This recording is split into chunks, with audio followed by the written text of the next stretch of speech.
Hey, what's going on, champs? I'm Aaron Deliosa. Welcome to an Immigrant's Life podcast, my podcast about immigrants, immigration, and everything in between. So, before we start the episode, I just want to say a few things. It's been a month since I launched this podcast, and it's slowly catching steam. And it still blows my mind that people listens to it. So, thank you for my 3 loyal listeners that that listens and subscribe. And so another thing I want to say is when I started this podcast, it was supposed to be a personal project. And now it is slowly becoming a community project, with people helping me out with sharing, liking my post, or just even like telling people about the podcast. I really do appreciate that. And for that, I'm really happy. And I thank you for your continued support. And please continue to share, like, review, and all the good stuff, if you know what I mean. But enough about me. Let's get into the episode. You're gonna love today's episode. It's an unbelievable immigration journey filled with tragedies, troubles, and personal triumphs. So let's get into it. Isa, dalawa, tatlo. Today, my guest was a college mate of mine. She's a gamer, an art lover, and a proud nerd. She's as wonderful as Wonder Woman and as marvelous as Captain Marvel. Everyone, please welcome Janice Atutubo-Harrelson. Hi, Aaron. Hey, how are you? I'm good. How about yourself? I'm good. Thank you for doing this. Welcome anytime. Can't say no. Yes, you can.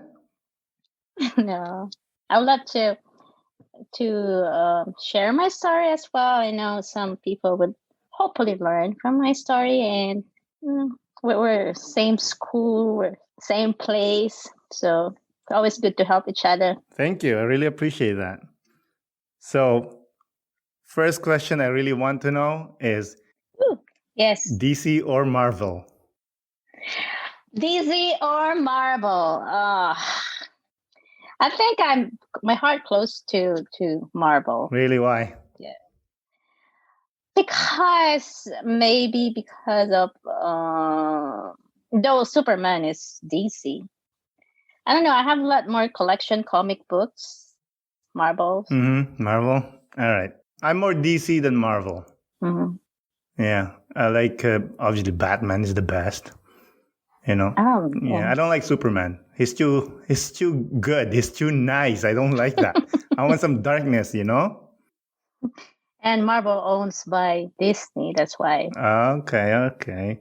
Who's your favorite character? I like always the X-Men. Yes, I love them X-Men, all of them. All of them. There's no specific one. Yeah, I mean X-Men is X-Men. I like all of them. Yeah, me too. I love X-Men. I like Nightcrawler. I like him. Of course, Avengers. Avenger, of course. They're cool. They're all right. But, I prefer the X-Men. I find them cooler. Why? Because you're one of the mutants? I am a mutant. Actually, I always think that too. That's why I like X-Men. I always say, I'm one of the mutants. I feel I'm a mutant. Why would you say that? Because I think every person has your own uniqueness and power and strength. And you know that you have that in you. So you're a mutant in your own way. That's true. Did you know that's based on racism, right? X-Men? Really? Yeah, it was created because the creator, Stan Lee, they want to create characters that will represent diversity, and they show like people being racist toward other things, even though they are the same thing. I mean, yeah, they have superpowers, but they're the same thing, right?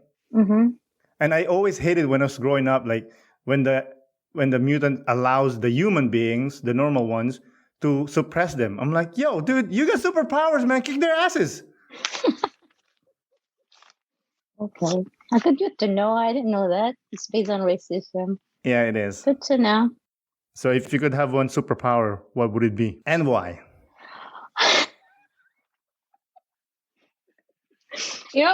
One of my friends asked me that question already. And I remember my answer was like, I want to be invisible. And then he said, why? Because you're too nosy. You want to go step into a place and know what they're talking about or steal something. I said, no. But now I'm thinking of it. I think I would love to have a superpower like Professor X. To be able to read people's mind. Like we're talking at the back of your head, I could read what really you're thinking. I think it's a cool, right? Yeah, that's cool, but I'm not that nosy. So my friend is correct because I'm nosy. Well, I mean, I am nosy because look, I'm doing a podcast asking people their lives, but I don't want to know how they think or what they're thinking. No, but yeah. Like you're but trying no to judgment on this side. That's no judgment on this side. I see your side is just to know, like to know your footing. You know where you stand with the person. Is that what you're trying to say? Kind of. No, but like it's good to like you don't need to talk. You're just looking at this person and say, "Oh, he's thinking of this. Oh, that's what he thinks." I think it's cool. It is cool, I guess. I like that perspective. Mm-hmm. You want to be invisible or be able to read people's mind. I like that. All right. How about you? Oh, like I said earlier, I like Nightcrawler because he could transport to different places. Okay. And the reason why is when I was growing up, this sounds sad, but whatever. When I was growing up, my mom was working in Hong Kong. So she will work in Hong Kong for 2 years and then come back for 1 month. Mm-hmm. So there are times I'm young. I was like 10 years old, young. I want my mom. And I said, I just want to transport and go to her place and give her a hug and say I love her and then come back. But you know what? I remember one time, your sister's birthday. That's the only time that we talked for 2 hours. Remember? Was that the only time we talked, Aaron? And I remember did we talk about? Because we talked about it. My mom was overseas contract worker too that time. Okay. And my mom left when I was 10. You forgot. It's not I forgot. I mean, now I started to remember our conversation. That's beautiful. Yeah. See, that's why I talk to people because, different perspective too. Mm-hmm. Yes, you know what? You're right. I remember us sitting together and we're actually talking. I remember. Yeah. And I remember you're in school, in college, We're same school, but I'm 1 year ahead. 1 year ahead. 1 year, 2 years? I think 1 year. So I was talking about the old days. Mm-hmm. Can you tell us where were you from originally? Originally, okay. So I was born in Sorsogon, Bicol, southern part of the Philippines. The mainland, yeah. And then I remember we moved to Sampaloc when I was 6 or 5. Then I grew up in Sampaloc, Tanay Rizal. Sampaloc, Tanay Rizal is actually a part of my hometown, but they're like a different kind of entity. But it is in the mainland of the Philippines, in Luzon, and close to Manila. So where's your family originally from? My parents, my father, he's from Bicol. My mother, she's from North, Ilocos, and they met in Manila. And because my father was in the military, so and Kapinpin, that's the training center for army. So we moved there because of my dad. Okay. For listeners that doesn't know, in the town that we grew up in, there's a camp that they train the soldiers, right? Yeah. It's Camp Kapinpin. Do you have siblings? I do. I have one sister. She's the oldest one, and my brother. He passed away already, like 6 years ago or 7 years ago. Oh, I'm sorry to hear that.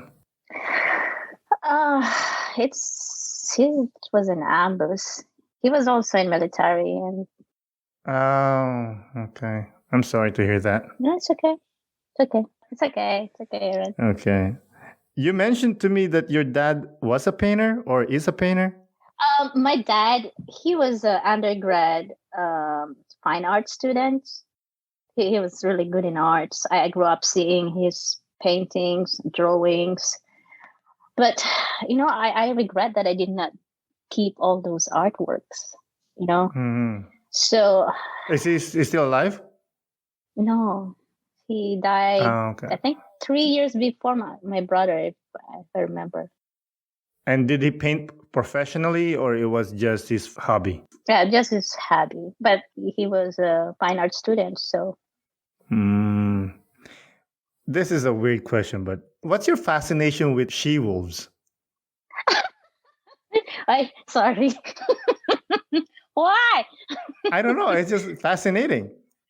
What is why I'm so passionate about she-wolf? Yeah. Okay. It's, she-wolf, it's like a woman who becomes wolf at night, because it's two characters, one as a woman who's a regular woman, and then at night you can be a strong and powerful woman. So I think she-wolves represent to me my personality, like a little bit sweet, soft, but don't cross the line. You will find yourself in the proper place. Is that what I mean? She-wolf. Yeah. That's that Bicolana blood and the Ilocana blood. Yeah, I think. The Oragon. Yeah, I'm Oragon. Yeah. My dad was from Bicol. Oh, so you from love Sorsogon. No way. Yeah. I was born in Sorsogon. Yeah, he was I forgot his town, but yeah, he grew up there, and yeah, we love spice. We love.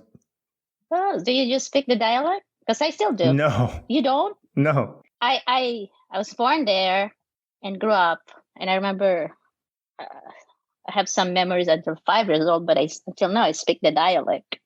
Really? Yeah. Who, like your dad taught you, or who taught you how to speak? Because I heard it when I was little, and whenever my uncles, my aunts, they come to visit, I heard them talking. So. Okay. So you have the propensity to learn language. I think so. Yeah, that's cool, man. Yeah. Where do you live right now, currently? Currently, right now in Queens, New York. Cool. I moved here like 4 years ago. Oh, is America the first country you migrated to? No. Oh, okay. I was in Dubai, UAE for a year. Oh. From 2002 to 2003. What did you do in Dubai? Work. I work in school, daycare. You were teaching? No, in office, registration office. Yeah. How did you get that gig? Remember, I would say, I'm not saying it's by accident, because I mean everything happens for a reason. A friend of mine, she went for her interview, and I saw wanted school register assistant. I said, let me try. And she was there for an interview. I just went to be with her, and I got hired. What do you mean? You're just like sitting there and like, hey. No, and then I said, our school registrar, and that time I just got my teaching license. Yeah. So I said, you know what? I'm a licensed teacher, but I'm a fresh graduate. And said, but we need in an office, someone, receptionist in an office. And then, but actually the employer is next door. You want to try for interview? He said yes. But that time was SARS, during the SARS time. Okay. And then they said they're going to ban OFWs from Philippines. So they needed urgent. And then in 1 month, I left. In 1 month? Yes. Wow. They processed my paper in 1 month. You weren't even ready. You weren't like thinking about it. Yeah. Because of SARS. I remember that time was SARS. So. What do you mean because of SARS? Because of SARS you left? Because of SARS virus. So they will stop processing the visa. They will stop people from Asia to travel. Like what's happening right now? They close immigration. People from Asia. So that was the time when I left first time. Oh wow, that's crazy, man. Interesting, right? No plans at all. Oh, by the way, you're going there now. Wow, man. Then they processed my visa, and oh my God, this was my first time in the airplane. It was business class. Whoa, Yes. ballin'! Yeah, my first experience. How was the experience? Oh my God, amazing. Yeah? Amazing. Oh. Were you not afraid? No, I was excited. I love flying. I love it. Oh, I hate it. Even like last year, I Mhm. went back to visit the Philippines with my family. I was scared shitless. And what I don't know, to me, I love flying, but I don't like direct flight. I hate direct flight. I hate sitting, being in the plane for 16, 18 hours. No, I like stop over. If it's 4 stop over, I'm good. But it's long. The flight is longer. The trip is longer. I know, but I got a chance to walk the airport, relax. So, as everybody knows, or maybe some people doesn't know, Dubai is a Muslim state, right? Yes. Were you afraid that moving to a Muslim state will be, conservative and Actually, it was not fear. It was more on excitement, because I knew I finished education, but I felt that education is not the field that I wanted to have for the rest of my life. I mean, my teachers, my gosh, I salute all the teachers, but I knew in myself that it's not the career that I wanted to take or to continue. Yeah. so it didn't even bother you that they're a Muslim state. You're like, I'm just gonna do No, this. because I was not really, now that we know what is, the social media, we're aware of what was going on in different country in our society or globally. We're not so affected that time. You know what I'm saying? Mm-hmm. So it's more on curiosity than fear. What do they have? Mm, okay, I love that. I love that perspective. Like, yeah, you're so open. Like, oh, okay, I'll just go and experience life. Correct me if I'm wrong. Like we started having those fear about Islam or Muslim country when this, Bin Laden issue started, the war in Middle East started, social media exposed. But before, living in the Philippines, a simple life, we were not really affected. What's happening globally? I don't know. I'm talking my experience. Oh, for sure. Well, as you know, there's a lot of Filipinos that live, well, not, they don't live, but they work in Muslim states like Kuwait, UAE, or whatever, And, we hear stories. Some people comes home dead, you know what I mean? I remember the story of Sarah Bagat. Exactly. Stories like that. They get, Flor Contemplacion. yeah, Flora was from, yeah, Singapore. Yeah, exactly. Like that's what I mean by being, that's how we got that. I don't have a fear, but as the whole Philippines, they have that fear of Muslim states. Okay, to be honest, that time was my family was really in a financial crisis. My dad had a heart attack and he was in a hospital that time. And my mom was working abroad and she had to come back to take care of my dad because my dad was in a hospital and he was sick. And they want the wife to be there to sign papers for my dad to process all his papers, and they only need the wife to do that. So my mom had to come home, and I have no choice. I have to work for the family. So, well, it's curiosity. At the same time, I know that I have to stand as a breadwinner of the family. Yeah.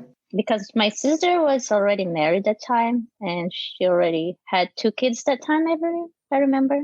And my brothers too. Oh, my brother, he had 2 kids. Playboy, different women. Anyway, forgive me, he's dead. Rest in peace. Yeah. So you had to step up and be the breadwinner for the family. Okay. Yeah. And I always share that story. Curiosity at the same time, I had to do it because I had to support my family. Yeah. Mm-hmm. It's a need. Yeah, I get it. Mhm. And how did you cope up with homesickness? Homesickness. Dubai. It's also a very diverse city. I mean, the UAE entry area. There are a lot of Filipinos. I work with Filipinos, but it was hard because that time there was no like this, no social media, no Instagram, no Facebook. Mm-hmm. So I mean, it wasn't like this. So it was really hard. I used to send letter or email because there was no internet yet. In Sampaloc, no. When I left 2002, no. I had to send a really mail. I had to send letters, write and send to my family pictures. Man, you're a tough woman, man. Yeah, I told you. So you read letters. Was there a person or people that you leaned on while you're going through that? People, I had friends, but they are older, and I became like their daughter. We were 4 Filipinos working in school, and they were like same age of my mom that time. So I was like their daughter, and it was a good training for me because that was the first time that I live on my own. Like when you started having your own money and independent, but at least you were with the matured people, they will guide you. Mm-hmm. So yeah, I think I was blessed. Of course, I always pray, Aaron. I mean, I would not able to do it if I don't believe in God, and I know God always there to protect me and That's guide amazing. me. So that's cool story, man. Okay. So did you enjoy your time in Dubai? yes, actually, I was there for a year. After Dubai, where did you go? Then I moved to Kuwait. Oh, okay. Did you go from Dubai straight to Kuwait? Mm-hmm. Yes. Okay. Somebody offered you a job? Yes. Okay. Because there was one of the I think a friend of my coworker. Mm-hmm. He was working in a hotel. Okay. And then he said we need hostess in a restaurant. So he said, "Oh, we want that young lady to work for our company." The pretty one. He didn't say that, but I'm sure he says that. He said, "Oh, if you want to move to Kuwait, it's actually Kuwait is the highest currency in the world that time." Really? So yes, that's in the world until now. I believe. Mm-hmm. So I moved because of money. I mean, oh sure, but Dubai is more open. Kuwait is Islamic country, though it's open to practice your religious belief, but still closed. It's not that alcohol is not allowed. Mm-hmm. You must be husband and wife to be on the. I mean, not really to be on the street, but I think you have to be decent walking on the street. Dubai is more open, to make the story short. Did you have to wear a hijab? No. Okay. It's Saudi Arabia. And I think some cities in Saudi as well, they don't need to wear hijab. But in Kuwait, you can wear Western. They don't require us to wear that. Oh, okay. And you said you were a hostess? Yes, that was the job. And I didn't know. I thought it's just in a restaurant, but I didn't know it's a hotel, Palm Beach Hotel. Mm-hmm. What does entail to be a hostess? Like, what do you do?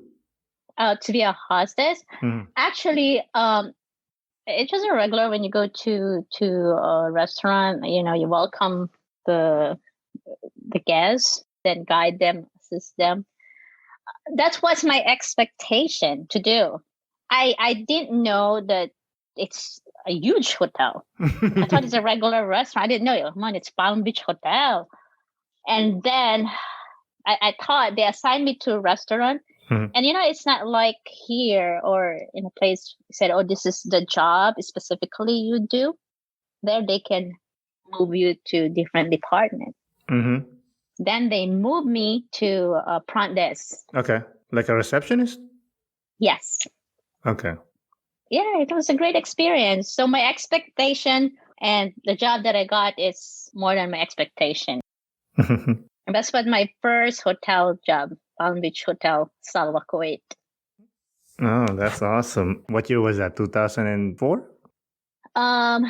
2004. Oh, and so Being a receptionist, you were speaking English, I'm assuming? Yes. And were you speaking Arabic? That's the thing. If you work at the front desk, they expect you at least to learn the language, because we have a lot of foreigners, people from Europe, North America, Asian people, they speak English, but they are from Gulf countries that they only speak Arabic. And, when you're rich people, you can't tell me to learn your language. I have money. I don't need to learn your language. You taught yourself to speak? Mm-hmm. Yes. How? Like, was there a book? Was there a school? A book, and also there's school. So you go to work in the morning and then go to school at night? No, during off. We have one day off. I mean, did the work pay you to learn Arabic, or it was just... No. It's a privilege for those who want to learn Arabic, to learn the language. It's free, so why not learn it? Why not get the opportunity? Yeah, it's free, but did they pay you to learn the language? Because you're going to use it for work. We don't. You're binded with contract, and it's very specific there that this is the amount you will get per month. And then you learn Arabic. Do you think that helped you to adapt to the culture of Kuwait? Because I already work in Dubai for a year, so I already know what I will have with regards to culture, what kind of culture I'm expecting to have when I move to Kuwait. So, I mean, it's an advantage that I already had experience, and also in Dubai, because I was in registration, I learned basic words, basic communications, but in Kuwait, and had to really learn it in business setup. You know what I'm saying? Mm-hmm. You practice more because with Dubai, you were in the office. You don't really talk to anyone, kind of deal. And then in Kuwait, you're the receptionist. You will have to talk to everyone. Mm-hmm. Wow. So even though you adjusted well, I'm sure you still had difficult times in Kuwait. Oh yeah, a lot. Do you want to elaborate on that? Yeah, when I moved to Kuwait, or in Muslim country, I don't want to say Muslim country, but with due respect to all the Muslim, I have a lot of Muslim friends. I'm talking about my experience. And I think the country that I went, the behavior towards gender is different. It's like women are secondary. You can work at night, and because they're very conservative, and when they see women a little bit, showing skin, I mean, you can wear whatever you want as long as it's not showing so much skin, but it's your own risk. So might as well just cover your body and don't take the risk. What do you mean by risk? Like, yeah, I've experienced, I was walking on the street and 5 cars would stop. And they were like, hey, how much? I mean, that's rude. I don't think that's rude. I think that's beyond rude. I know. Or sometimes they would say, oh, hey, what's your name? It's like, no. Yeah, but that's like, even in New York, that happens. I know. But there, if someone's driving BMW, Rolls Royce, and would stop the car and say, hey, you need a ride? I mean, but I was too young and I was so scared. I'm sure. Because of what I heard about women, how the people treat the women if you don't respect yourself as well. You know what I'm saying? So I was lucky that I was guided by really good people. Mm-hmm. You had mentors. Mm-hmm. That's amazing. And how long did you stay in Kuwait? 8 years. No, it was 9. 1 year in Dubai and 9 years in Kuwait. 9 years. And that's not straight 9 years you stay there. Do you go back to the Philippines for a visit? Yeah, every 2 years. I go home every 2 years. For a month? No. Every 2 years. Yeah, at least 1 month and a half. And like you mentioned before, you live in New York now. How did you get to America? How did I get to America? Never in my wildest dream that I'll move to America. I mean, America is not like a dream for me. I mean, because I have relatives in Canada, in Toronto. And I was thinking if I moved to North America, it would be in Canada. Never thought in America. I have no business in America. You can still move. So, what I'm saying, like, I don't have family in America. I have a lot in Canada. So, but I met Stephen Harrelson, it's my husband. We met in Kuwait when I was that time in Sheraton. Yes, he's American. And then he brought you to America? No, but we lived there for a year first, and then we decided to move to United States. And so you're in America, and then, well, now you live in New York. I know you've been to Dubai, which is a big city, and Kuwait, but being from a small town in the Philippines, did you have difficulties moving to New York? You know what? In Middle East, though you are all diverse, it's diverse place. You know, Filipinos, Indian, Arabic, or Chinese, but the competition is not that high. What do you mean by that? Like, I mean, the local people, like the Arabic people. I mean, I say local.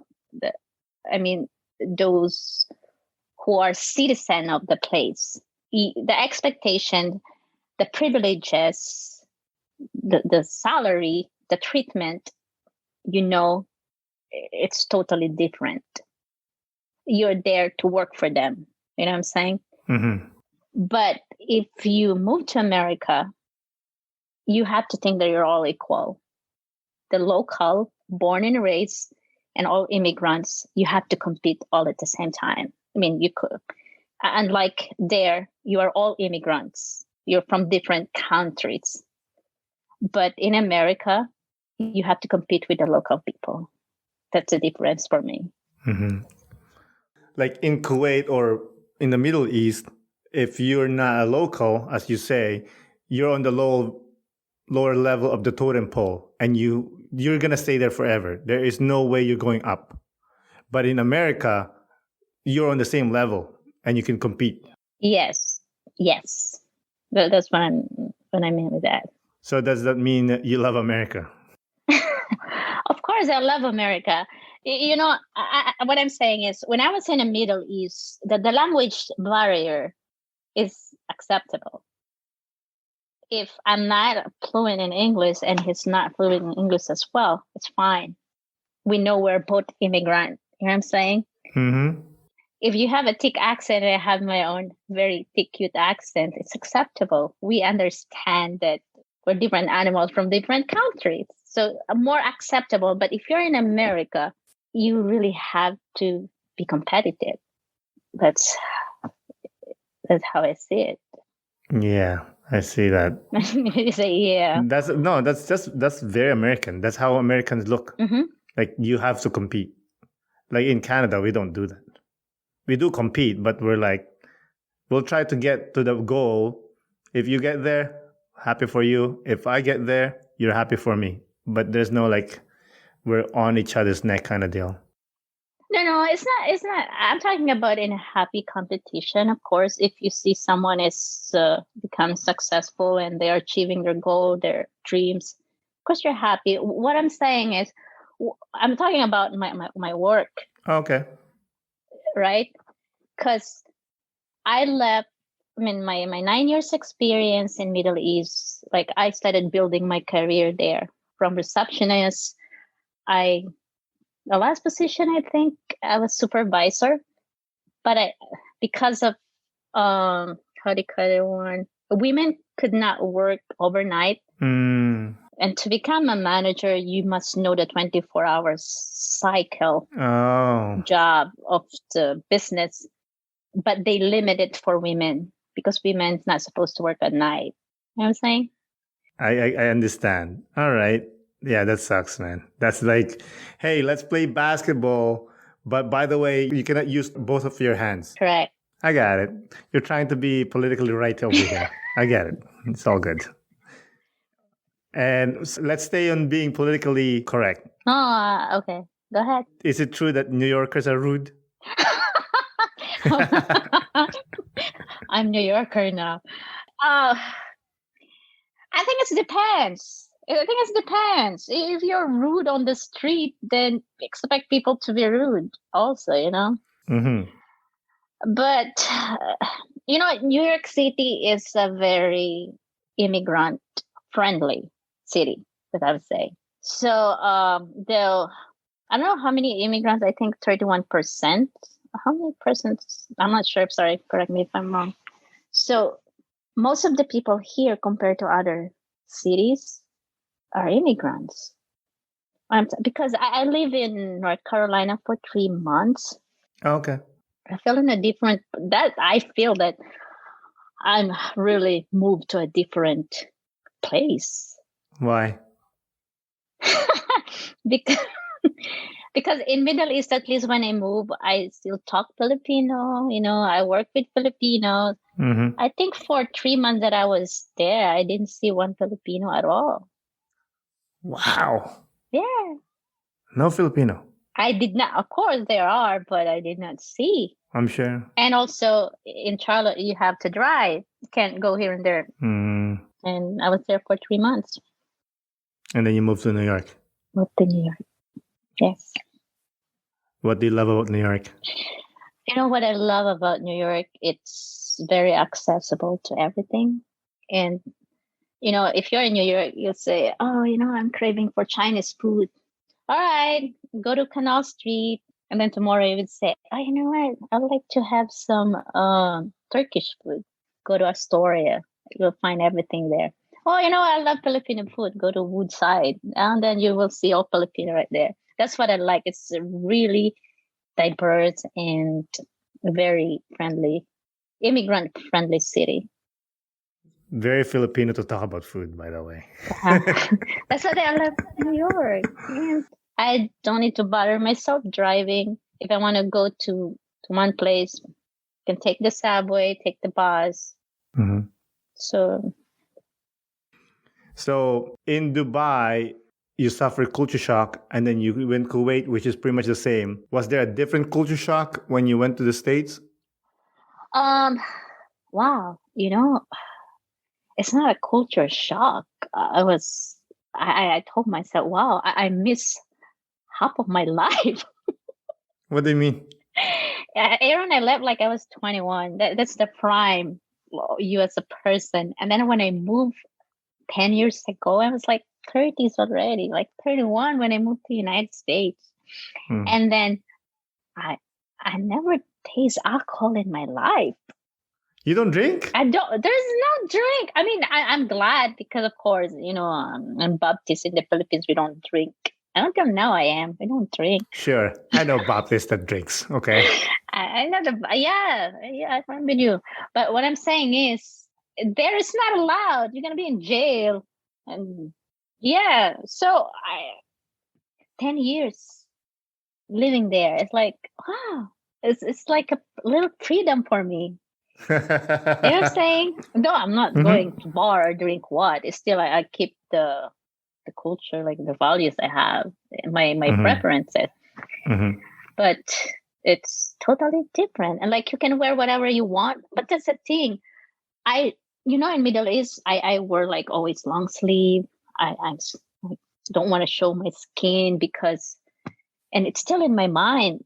If you go out showing skin, I feel like people looking at me like I'm having at the back of my mind that I'm still in that place. I lived for 10 years. What do you expect? So that's the how do you call this one? Help me. Culture shock? That's really culture shock. Like the changes that I had to. The adjustments. Yeah, exactly. See, I The know, adjustments. those are the adjustments. So wow. So you still have that thinking like, oh, I'm walking and people are looking at me if I show some skin? No, not anymore. No.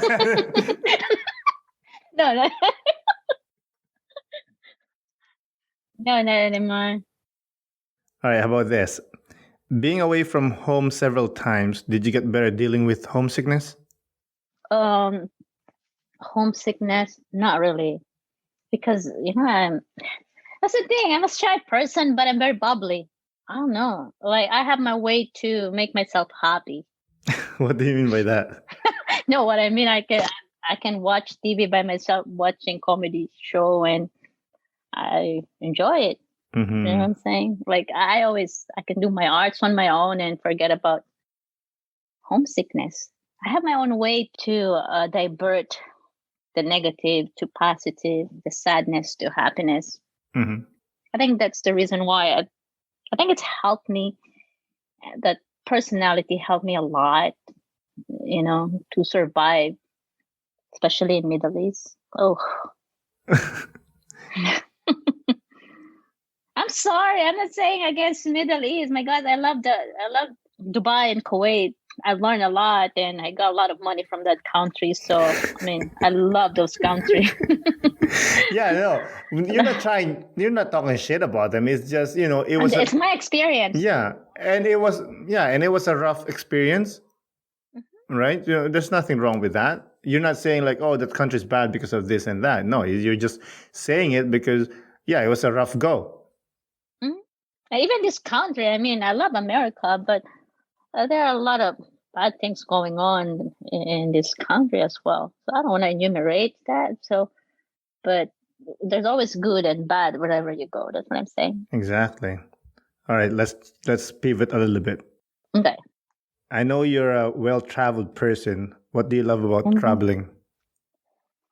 What do I love about traveling? Of course, first, food. I love food. And I love to eat. And also, I like going to museums. And when you watch movies, like Hollywood movies, and you see those places that you only see on all those movies, and then you will see it, and then you read from the books, like Eiffel Tower, London Bridge, Great Wall of China, like those only you see it from the book or you saw on TV, then you see it, like wow. And you experience it. Amazing. Yeah. What's your favorite country that you've been to? My favorite country so far, I love Paris. I'm sorry, France. I love Paris. But Paris and London. Really? Yeah, my favorite. Paris and London. Montreal is the Paris of North America, right? Is it? It is, because we speak... The Paris? Yep, of North America. Oh, because you speak French. Well, not that. It's just the culture, right? Like, we're very French. Yeah. All right. So, you should come by and pass by and say hi. Montreal. Oh, it's gorgeous here. It's gorgeous. Yeah, definitely. Once this pandemic over, I'm telling you, I'm going to Montreal. I'm going to Canada. Okay. You seem to have a black belt for dealing with homesickness. So, what advice would you give to someone that is going through a bad case of homesickness right now? Okay. All right. Homesickness. Because of, I can't compare my personality to other people. You know what I'm saying? We have different background experience. Like what I said, my mom was overseas contract worker. I grew up, my mom was not with me. So my emotions being away from my parents was already prepared. You know what I'm saying? So when I moved at the age of 21, 22, my emotion is already ready to be away from my parents. So the homesickness was not really there. And then, like what I said, I'm the kind of person who very bubbly. I can easily divert from sadness to happiness. But of course, there are times that I'm saying I'm not vulnerable person with regards to emotions. But again, I believe in God. I read the Bible, and I have my own circle who could advise me, share me. Yeah, most important, you have friends. It's part of life. It is. So, I guess the advice would be have friends and try to have friends. Yeah, and that's the thing. Don't be dependent to people emotionally. You don't rely your happiness. I can't be happy because I'm alone. Not like that. You have to find your own way to be happy even you're alone. Beautiful words. Right? Yeah. Thank you. That's Because beautiful. now 24/7 you were with your spouse, with your friends, with your children. Yeah. So you always find a way to enjoy yourself. Nice. I like it. You know what I mean? I love it. I love it, actually. I love it. Enjoy yourself being alone. That's it. Love yourself. Yeah. That's it. That's beautiful. Okay. Is there anything you would like to add or discuss, or are there things that you haven't mentioned that you'd like to say? You know, because your topic is about immigrant, when you move to a place, culture differences is expect that, but the most important is you respect different values, and you don't need to accept it, the values of other people. You have your own values, but you respect it. It's most important, not because we're not the same values or religion, or we're not the same color. I mean, we can't be friends, we can't be okay, or we're treating each other different. Just respect and try to explore. That's my advice, I guess. Beautiful words from a beautiful woman. Oh, thank you. I hope that makes sense to you. And also, sorry, let me add that. When I was new in New York, they always make fun of my accent. I don't care. Don't be. Just love just love yourself. Because when I moved to New York, imagine I'm from the Philippines. My B, my P, my F, then mix up. And then I was in Middle East, and I started learning the Arabic. So I sound like chicken. Sound like chicken. I don't know about chicken, but but I just don't care. I just don't care. I know my voice, my accent, and my face. I'm cute. I don't care. And if people trying to put you down to make fun of you, just start loving yourself first. Make fun of yourself first. So, and then eventually they see, oh, this woman, she doesn't care, and it's gonna be normal for you. Don't let the people like degrade your confidence. Oh, it's not gonna work that way to me. No. I love the message. Thank you for that. And thank you for doing the podcast. Welcome, Aaron. Anytime. Hey, bye. Bye. Again, thank you, Janice, for coming on. That was a really lovely conversation. Before I forget, I just want to remind you guys, next week's episode is a really special one. It's somewhat of a Christmas episode. So for the ones that who hasn't subscribed, come on, man, stop fooling around. You know what you need to do. Hit that subscribe button or the follow button or whatever you need to do just to follow the podcast. And as always, please follow and subscribe on Apple Podcasts, Spotify, YouTube, and however you get your podcast. Oh yeah, for the Apple Podcasts and YouTube listeners, I'd appreciate if you could give me a 5-star rating and also leave a nice review, because that really helps a lot. And for more information, go to my Facebook page and Instagram accounts, An Immigrant's Life. And this is Aaron Deliosa for An Immigrant's Life. See you guys later.